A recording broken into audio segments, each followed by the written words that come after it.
How come you're eating, boss? It's Ramadan, boss. Huh? Yeah, sorry, brother. It's Ramadan. This is no good. Ramadan. Muslim. I know, brother. I'm sorry. You're Muslim, yeah? No. You sure? I think so. You are. No. It's Ramadan now. No way, Ramun. Romania is not Muslim. no Muslim. You sure? Brother, please, yeah, because it's very big trouble, huh? Okay? Please don't be eating in Ramadan, yeah? Please, because, പ്രിയപ്പെട്ട പ്രേക്ഷകരെ, ഇത് ലണ്ടനിൽ ഏതൊരു European കൺട്രിയിൽ നടക്കുന്നതാണ്. എനിക്കിത് ഇൻസ്റ്റാഗ്രാമിൽ നിന്ന് കിട്ടിയൊരു വീഡിയോ ആണ്. ഇത് റംസാൻ മാസത്തിൽ സാധാരണ കണ്ടുവരുന്നൊരു വലിയ പ്രശ്നമാണിത്. അതായത് റംസാന് മുസ്ലിങ്ങൾ അവർ നോമ്പ് നോക്കും, പക്ഷെ ബാക്കിയുള്ള ലോകത്ത് ജീവിക്കുന്ന ബാക്കിയുള്ള മതക്കാർ, ഇപ്പോൾ ക്രിസ്ത്യാനികളായിക്കൊണ്ട് പോട്ടെ, ഹിന്ദുക്കളായിക്കൊണ്ട് പോട്ടെ, പിന്നെ ബുദ്ധിസ്റ്റ് ആയിക്കൊണ്ട് പോട്ടെ, ജൈനമതക്കാരായിക്കൊണ്ട് പോട്ടെ, ഇവരൊക്കെ ഈ ഇസ്ലാമിക വിശ്വാസങ്ങൾക്ക് വേണ്ടിയിട്ട് നമ്മുടെ ഇഷ്ടങ്ങളെല്ലാം അടിയറവ് വെച്ച്, നമ്മുടെ വിശപ്പ് പോലും വേണ്ടാന്ന് വെച്ചിട്ട് നമ്മൾ അവരോട് സഹകരിക്കണം എന്നാണ് അവർ പറയുന്നത്. അവർ റിക്വസ്റ്റ് ചെയ്യുകയല്ല കേട്ടോ, അവർ അടിച്ചേൽപ്പിക്കുകയാണ് ചെയ്യുന്നത്.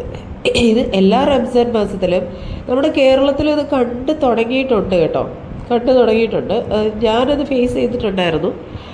അതിനെ ഞാനിവിടെ പറയുന്നില്ല, അത് ഞാൻ വേറൊരു വീഡിയോയിൽ ഞാനിടാം. അപ്പോൾ ഇതിൽ ചോദിക്കുന്നത് എന്താണെന്ന് വെച്ചാൽ, ഇത് റംസാൻ മാസമാണ്, ഇവിടെ നിന്ന് കഴിക്കാൻ പറ്റത്തില്ല, ആഹാരം കഴിക്കാൻ പറ്റത്തില്ല.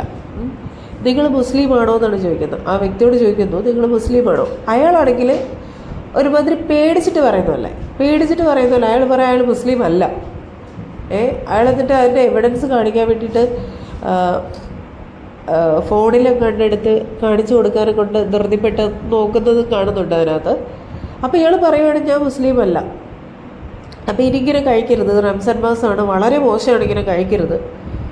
ഞാൻ ചോദിക്കട്ടെ, ഇത് നിങ്ങളുടെ വിശ്വാസം നിങ്ങളല്ലേ കൊണ്ട് നടക്കണ്ടേ? നിങ്ങളുടെ വിശ്വാസത്തിന് നിങ്ങളെന്തിനാ റോഡിലിറങ്ങി നടക്കുന്നത്?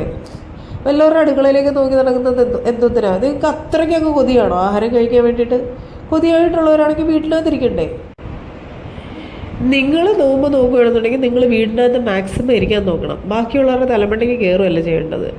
നിങ്ങളുടെ റംസാൻ ഈ റംസാൻ മാസത്തിൽ ബാക്കിയുള്ളവർ കിടന്ന് കഷ്ടപ്പെടുകയാണ് എന്ന് വെച്ചാൽ നിങ്ങൾ കാരണം. എന്തിനാണ് ഇങ്ങനെ ഇപ്പോൾ വല്ലവരുടെയും പള്ളിക്കകത്ത് കയറി നിസ്കരിക്കുക? ഓക്കെ, അതൊക്കെ പോട്ടെ എന്ന് കരുതുക, അതൊക്കെ മാനുഷിക പരിഗണനയാണ്, പോട്ടെ, സാരമില്ല. ക്രിസ്ത്യാനികളുടെ പള്ളിയിൽ പോയി നിസ്കരിക്കുക, അതൊക്കെ ഓക്കെ, പ്രശ്നമില്ല. പിന്നെ അമ്പലങ്ങൾ നോമ്പ് തുറക്കുക, അതൊക്കെ സന്തോഷമേ ഉള്ളൂ. പക്ഷേ ഇത് ഒരാൾക്കെന്ന് പറയുന്ന വിശപ്പെന്ന്, നിങ്ങളിൽ മൂക്കുമുട്ട രാവിലെ വരെ കഴിച്ചിട്ടല്ലേ ഇരിക്കുന്നത്? രാവിലെ ഞങ്ങൾ രാത്രി കഴിക്കാറൊന്നുമില്ല, മനസ്സിലായില്ലേ? ഞങ്ങൾ രാത്രി കഴിച്ചിട്ടൊന്നുമല്ല കിടക്കുന്നത്. ഞങ്ങൾ രാത്രി ഒരു 10 മണിക്കൊക്കെ കഴിച്ചിട്ട് കിടക്കും. രാവിലെ ഈ നേരം വെളുക്കുന്നിടം വരെ തിന്നോണ്ടെന്നല്ല ഇരിക്കുന്നത്. ഇപ്പം വേണമെങ്കിൽ വന്നിട്ട് പറയും, ഞങ്ങൾ നേരം വെളുക്കും വരെ തിന്നോണ്ടല്ല ഇരിക്കുന്നത്. എങ്കിലും നിങ്ങൾ നേരം വെളുത്തിട്ട് വയറ് നിറച്ച് കഴിച്ചിട്ടാണല്ലോ 6 മണി വരെ ഇരിക്കുന്നത്. അതെല്ലാവർക്കും പറ്റുന്ന കാര്യമാണ്. എനിക്കാണെന്നുണ്ടെങ്കിൽ ഒരു ഫുൾ ഡേ പച്ചവെള്ളം പോലും കുടിക്കാൻ എനിക്കിരിക്കാൻ പറ്റും. നിങ്ങൾക്ക് ഉപനീര് പോലും ഉറങ്ങാൻ പറ്റത്തില്ല എന്നുണ്ടെങ്കിൽ എന്തിനാണ് നിങ്ങളിങ്ങനെ കൊതിവിട്ട് നടക്കുന്നത്? അല്ല, ഇവൻ്റെ കാര്യം പറയുന്നത്, എല്ലാവരുടെ കാര്യമല്ല പറയുന്നത് കേട്ടോ. ഇവൻ ഇത്രയ്ക്ക് കൊതിയുള്ളവരാണെന്നുണ്ടെങ്കിൽ, വായിന്ന് മറ്റേ ഡ്രൂളിങ് കൊണ്ടെന്നുണ്ടെങ്കിൽ എന്തിനാ ഈ റംസാൻ മാസത്തിൽ പുറത്തിറങ്ങി വായി നോക്കി ആഹാരം കഴിക്കുന്നവരുടെ വായിലും നോക്കി പിന്നെ കൊതിയും വിട്ട് നടക്കുന്നത് എന്തിനാ? സത്യത്തിൽ ഈ റംസാൻ മാസം തുടങ്ങുന്ന സമയങ്ങളിലൊക്കെ എനിക്ക് വല്ലാത്ത ഡിസ്റ്റർബൻസ് ആണ്. കാരണം വെച്ചാൽ ആരോടെങ്കിലും വഴക്കുണ്ടാക്കാതിരിക്കാൻ പറ്റത്തില്ല. കാരണം വെച്ചാൽ എൻ്റെ വീട്ടിൽ നിറയെ പട്ടികളുണ്ട്, തൊട്ടടുത്താണെങ്കിൽ മുസ്ലിംസാണ്.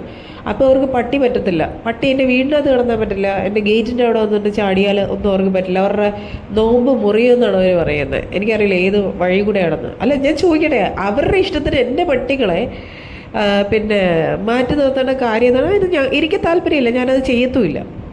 അങ്ങനൊരു സംഭവം ഇവിടെ വേണ്ട. ഇവിടെ നല്ല ലോകത്തിൽ ഒരിടത്തും വേണ്ട. ഇപ്പം തന്നെ അമേരിക്കയിൽ കണ്ടില്ലേ, അമേരിക്കയിൽ ഇപ്പോൾ പന്നികളെ കൊണ്ട് ടെക്സസിലും മറ്റേ മിനിസോട്ടയിലും ഒക്കെ പന്നികളെ കൊണ്ട് ഇറങ്ങിയേക്കുവാണ്. എന്താണ്? ആൾക്കാർ മടുത്തു, ജനം മടുത്തു. 2047 എന്ന് പറയുന്നൊരു അജണ്ട എല്ലാവർക്കും മനസ്സിലായി. ഇപ്പോൾ കേരളത്തിലിപ്പോൾ കേരളത്തിൽ ഇപ്പോൾ അത് നടത്താൻ വേണ്ടിയിട്ട് ഇരിക്കുവാണ്. അത് കോൺഗ്രസ് ജയിക്കുകയാണെന്നുണ്ടെങ്കിൽ അത് തീർച്ചയായിട്ടും നടത്തും കേട്ടോ. കാരണം ഇന്ത്യയിലെ ഏറ്റവും പ്രധാനപ്പെട്ട ഒരു നഗരത്തിൽ ഒന്നാണ് കേരളം എന്ന് പറയുന്നത്. കേരളം കിട്ടിക്കഴിഞ്ഞാൽ പിന്നെ എല്ലാം ഈസിയായിട്ട് അവർക്ക് ചെയ്യാൻ പറ്റും. അത് മടുത്തു. നിങ്ങളുടെ വിശ്വാസത്തിൽ ആരും എതിരൊന്നുമല്ല. നിങ്ങളുടെ വിശ്വാസം നിങ്ങൾ മാത്രമായിട്ട് കൊണ്ട് നടക്കുക. ബാക്കിയുള്ളവരുടെ തലമണ്ടയ്ക്ക് അടിച്ചേൽപ്പിക്കണ്ട. നിങ്ങൾക്ക് ഇഷ്ടമല്ലാത്ത വ്യക്തികളെ ആയിക്കൊണ്ട് പോട്ടെ, നിങ്ങൾക്ക് ഇഷ്ടമല്ലാത്ത മൃഗങ്ങളെ ആയിക്കൊണ്ട് പോട്ടെ, നിങ്ങൾക്ക് ഇഷ്ടമല്ലാത്ത രീതികളായിക്കൊണ്ട് പോട്ടെ, നിങ്ങൾക്ക് ഇഷ്ടമല്ലാത്ത ആഹാരം ആയിക്കൊണ്ട് പോട്ടെ, ഇതൊന്നും നിങ്ങൾക്ക് പറ്റത്തില്ല എന്ന് കരുതിയിട്ട് ബാക്കിയുള്ളവർക്ക് മാറ്റി നിർത്താനൊന്നും പറ്റില്ല. ഇപ്പോൾ കേരള സ്റ്റോറി വന്ന സമയത്ത് 2 വന്ന സമയത്ത് ഞാൻ അതിനെ ഒരുപാട് എതിർത്തിട്ടുണ്ടായിരുന്നു. എന്ന് കരുതിയിട്ട് കേരള സ്റ്റോറിയിൽ 2 പറയുന്ന എല്ലാ കള്ളമാണെന്നൊന്നുമല്ല ഞാൻ പറയുന്നത്. കുറേ കാര്യങ്ങളൊക്കെ അതിൽ സത്യമാണ്.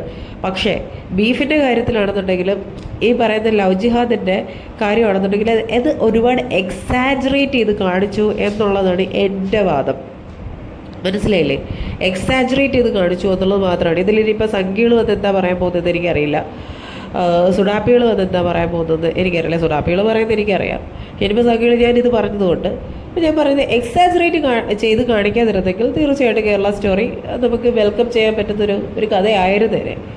ഇതിപ്പോൾ ഓവറായിട്ട് എക്സാജറേറ്റ് ചെയ്തു, എവിടെ കണ്ട് ഓക്കെ അത് പോട്ടെ, സാരമില്ല. ഞാൻ പറഞ്ഞു അതിന് വേണ്ടി പോലും ഞാൻ എതിർത്ത ഒരാളാണ്. പക്ഷേ ഇത് പറ്റില്ല. നിങ്ങൾ ശരിക്കും മടുത്തു എന്ന് വെച്ച് കഴിഞ്ഞാൽ നിങ്ങളുടെ ഈ രീതികൾ മടുത്തു. നിങ്ങളെ മടുത്തു എന്നല്ല, നിങ്ങളുടെ ഈ രീതികൾ മടുത്തു. എനിക്ക് നല്ല പരിപിടിച്ചിരിക്കുക. പക്ഷെ എന്താ പോലെ എനിക്ക് ഇടാതിരിക്കാനും കൂടെ നിവൃത്തിയില്ല. എന്തിന് നിങ്ങൾ ദയവ് ചെയ്ത് റംസാൻ്റെ മാസത്തിൽ നിങ്ങൾ ദയവ് ചെയ്ത് പുറത്തിറങ്ങി നടക്കാതിരിക്കുക. നിങ്ങൾക്ക് പറ്റില്ലെങ്കിൽ, നിങ്ങൾക്ക് പറ്റില്ല എന്നുണ്ടെങ്കിൽ ദയവ് ചെയ്ത് പുറത്തിറങ്ങി നടക്കാതിരിക്കുക. നിങ്ങൾ വീട്ടിൽ തന്നെ ഇരിക്കാൻ ശ്രമിക്കുക.